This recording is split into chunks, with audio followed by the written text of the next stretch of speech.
Hello everyone and welcome to the Green Man channel. Hope you're all good and well. So this Sunday I'm reviewing the 9th studio album from death metal band Dying Fetus. This is their release, Make Them Beg for Death, which came out on the 8th of September via Relapse Records, and the album is 10 tracks and about 38 minutes in length. Dying Fetus are made up of John Gallagher on vocals and guitars, Sean Beasley on bass, and Trey Williams here on the drums as well. And Dying Fetus, for me, yes, they are a brutal death metal band, but they are, for me, one of the more creative and stylistically interesting death metal bands out there. They seem to have a never-ending array or range of guitar riffs, tempos, interesting rhythms, and just this ability to throw several different things at you in a song, but still for that song to feel like a pretty accomplished death metal track. And that is exactly what you get for all 10 tracks on this album.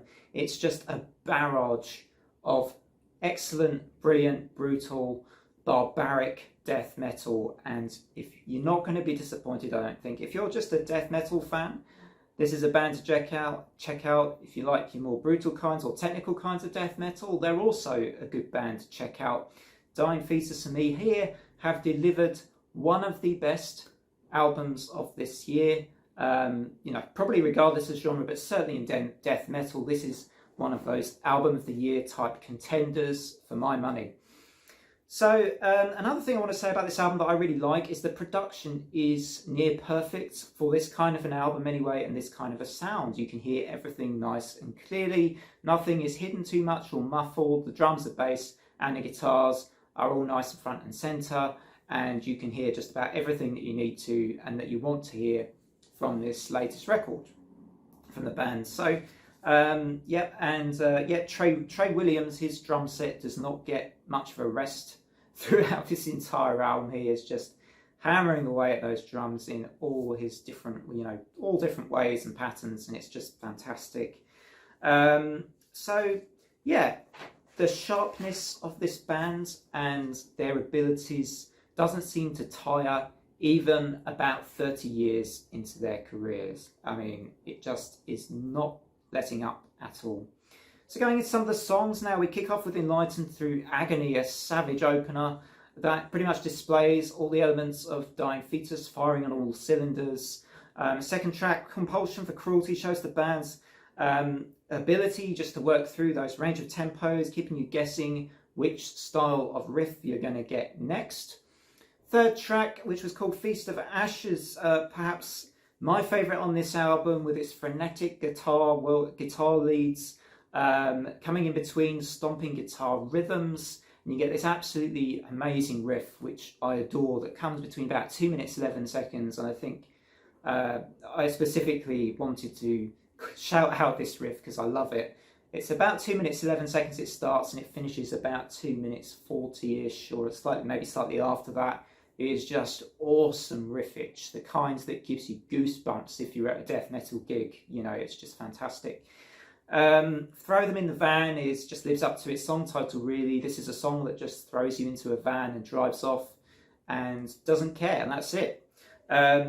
Unbridled Fury is a bit, it goes a bit tremolo mad before it kind of breaks with this sort of screechy, noisy sound that they're obviously, I think, that maybe John is doing on the guitar.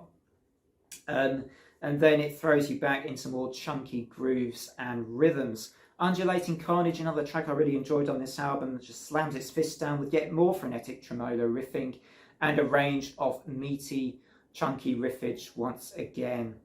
Final track, Subterfuge, another one I thought was really good because it showed John Gallagher flexing his range of guttural vocals more and delivering the icing on the cake of this whole album in a really good way. This album is just, everything you could really want, I think, from a sort of a death metal record. It's entertaining, but it's a little challenging as well. It's fun.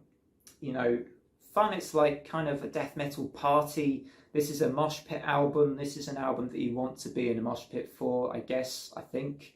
Although then again, thinking about it, do I really want to be in a Dying Fetus mosh pit? And yeah, I'm maybe not quite so sure, but there's certainly a lot of headbang ability to this record. I will say that for sure. So my final score from this album, perhaps, you know, this is an easy 9 out of 10 for me. An easy 9 out of 10. 9 out of 10s have been quite rare on the channel this year, but this one was an easy decision. I've listened to this album several times this weekend. It's an easy 9 out of 10. Thanks very much, as always, everyone, for watching. Hope you enjoyed the album review. Tomorrow night we have Malazan and The Crippled God, the final book review of the series of videos I've been doing for Malazan, Book of the Fallen. So if you're here for fantasy stuff as well as all the music stuff and the horror and sci-fi stuff as well, then check that video out if you have been following the Malazan series of book reviews that I've been doing. Otherwise, from me, until next time, bye for now.